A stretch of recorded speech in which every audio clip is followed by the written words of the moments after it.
किसी को लगता है हिंदू खतरे में है, किसी को लगता है मुस्लिम खतरे में। धर्म का चश्मा उतार के देखो यारो, ये पूरा इंसानियत खतरे में है। दोस्तों, आज के वीडियो में हम आपको एक मुसलमान लड़के और एक हिंदू लड़की की एक ऐसी सच्ची कहानी बताने जा रहे हैं जिसे सुनकर आपके रोंगटे खड़े हो जाएंगे। दोस्तों, आंकड़ों के अनुसार हमारे देश भारत में हर रोज करीब 87 के आसपास बलात्कार के रिपोर्ट्स दर्ज होते हैं और इन रिपोर्ट्स के आधार पर दिल्ली और उत्तर प्रदेश, इन दोनों राज्यों में लड़कियों का शोषण सबसे ज्यादा किया जाता है। यहाँ पर हालात तो इतने ज्यादा बिगड़े हुए हैं कि कुछ कुछ जगहों पर तो लड़कियां दिन में भी अकेले बस या ऑटो में सवार होने से डरती हैं। इसलिए आज के वीडियो में हम आपको एक ऐसे हादसे के बारे में बताने जा रहे हैं जो आपको सोचने पर मजबूर कर देगा। लेकिन उससे पहले आप में से जिन लोगों ने अभी तक हमारे चैनल को सब्सक्राइब नहीं किया है, वो जल्दी से नीचे के सब्सक्राइब बटन को प्रेस करके इस चैनल को सब्सक्राइब जरूर कर लें और इसके साथ पास के बेल आइकन को भी जरूर प्रेस कर देना। तो चलिए शुरू करते हैं। दोस्तों, ये कहानी है एक ऑटो वाले की जो एक दिन शाम को अपना सारा काम निपटाकर अपने घर की तरफ जा रहा था, लेकिन रास्ते में जाते वक्त अचानक उसने किसी लड़की की रोने की आवाज सुनी। उस आवाज को सुनकर जब वो उस आवाज की तरफ जाने लगा तो उसने देखा एक 16 साल की लड़की रास्ते में एक तरफ बैठकर फूट फूट कर रो रही है। ये देखकर वो ऑटो वाला धीरे धीरे उस लड़की के पास गया और उस लड़की से कहने लगा, बेटी तुम क्यों रो रही हो? वो लड़की डर के मारे इतना ज्यादा सहम गई कि वो ठीक से कुछ भी कह नहीं पा रही थी। उस ऑटो वाले को देखकर वो और ज्यादा डर रही थी और उसका शरीर डर के मारे कांप रहा था। वो अपने बदन के बाकी कपड़ों को लेकर अपने शरीर को अच्छे से ढक रही थी। ये देखकर उस ऑटो वाले ने उस लड़की से फिर से पूछा, तुम क्यों रो रही हो? अब उस लड़की को थोड़ी हिम्मत मिली थी, इसलिए उसने उस ऑटो वाले के हाथों को अच्छे से पकड़ लिया और फिर से फूट फूट कर रोने लगी। उस लड़की को ऐसे हालात में देखकर वो ऑटो वाला उस लड़की को अपने साथ अपने घर पर ले गया। उस लड़की को अपने साथ अपने घर पर लाकर उस ऑटो वाले ने उससे पूछा, क्या तुमने कुछ खाया है? जवाब में उस लड़की ने उस ऑटो वाले से कहा, मैंने पिछले 3 दिन से कुछ भी नहीं खाया। ये सुनकर उस ऑटो वाले की आंखों पर आंसू आ गए, वो रोने लगा। इसके बाद उस ऑटो वाले ने उस लड़की को कुछ खाने के लिए दिया था।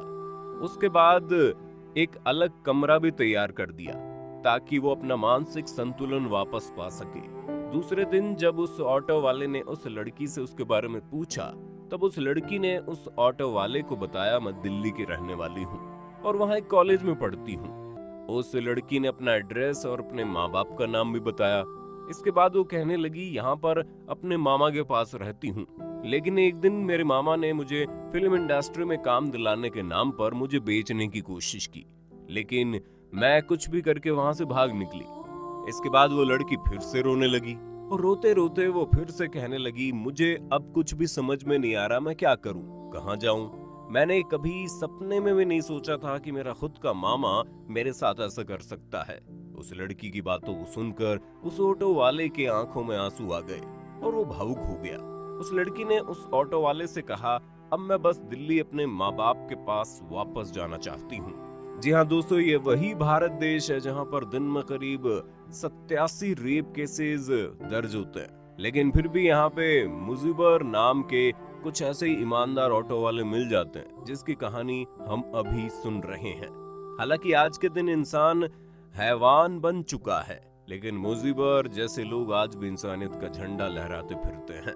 इसके बाद मुजीबर कहीं से पैसों का जुगाड़ करने लग गया ताकि वो उस लड़की को ठीक ठाक उसके घर पर पहुंचा सके। इसके बाद मुजीबर कहीं से कुछ पैसों का इंतजाम करके उस लड़की को ठीक ठाक उसके घर पर छोड़ आया था और फिर अपने घर पर वापस लौट के वो फिर से अपने काम पर लग गया।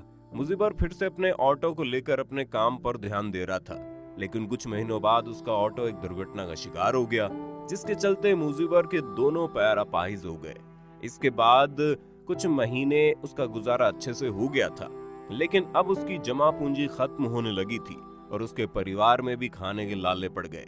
अपनी और अपने परिवार की हालत में सुधार लाने के लिए मुजीबर दिल्ली जाने का ठान लेता है और दिल्ली जाकर वो वहाँ के एक होटल में काम करने लग गया और वो वहाँ पर मन लगा के काम कर ही रहा था कि अचानक एक दिन उसने फिर से उसी लड़की को उस होटल में देखा। उस लड़की को उस होटल में देखकर वो सीधे उस लड़की के करीब जा पहुंचा और उसके आंखों से आंसू टपकने लगे। वो लड़की भी मुजीबर को अच्छे से पहचान गई थी, इसलिए उसकी आंखों पर भी आंसू थे। इसके बाद वहां पर उपस्थित सभी लोगों ने जब इन दोनों से ऐसे रोने का कारण पूछा, तब उस लड़की ने उन्हें बताया कि आज मैं जो भी यहाँ जिंदा खड़ी हूं ना, ये सिर्फ इनकी बदौलत। आज अगर ये नहीं होते तो शायद मैं जिंदा नहीं होती, इसलिए आज से इनकी सारी जिम्मेदारी अपने कंधों पर उठाती हूँ। यहाँ पर हम आपको बताना चाहेंगे, वर्तमान में वो लड़की एक बड़ी कंपनी में एक बहुत ही ऊंची पोस्ट पर काम करती थी और उस दिन के बाद वो लड़की मुजीबर को अपने भाई जैसे देखने लग गई। हर साल हर बहन की तरह वो मुजीबर को राखी पहनाती थी और उसकी अच्छे से देखभाल भी करती थी।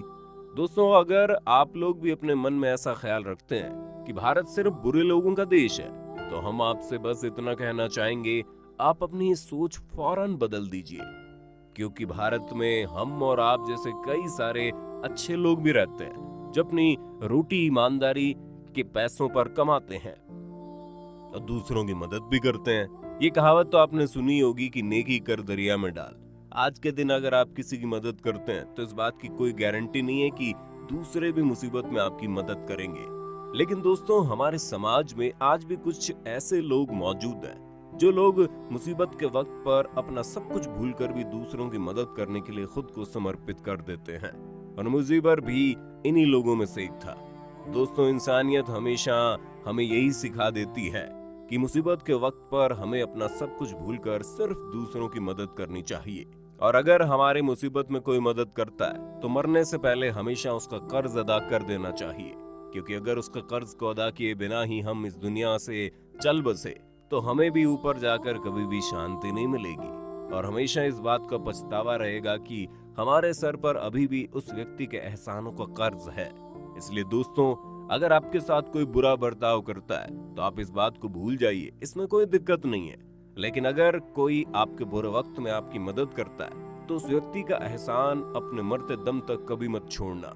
इससे आपका सम्मान कभी घटेगा नहीं, बल्कि हमेशा बढ़ता रहेगा। इस बात को हमेशा याद रखना।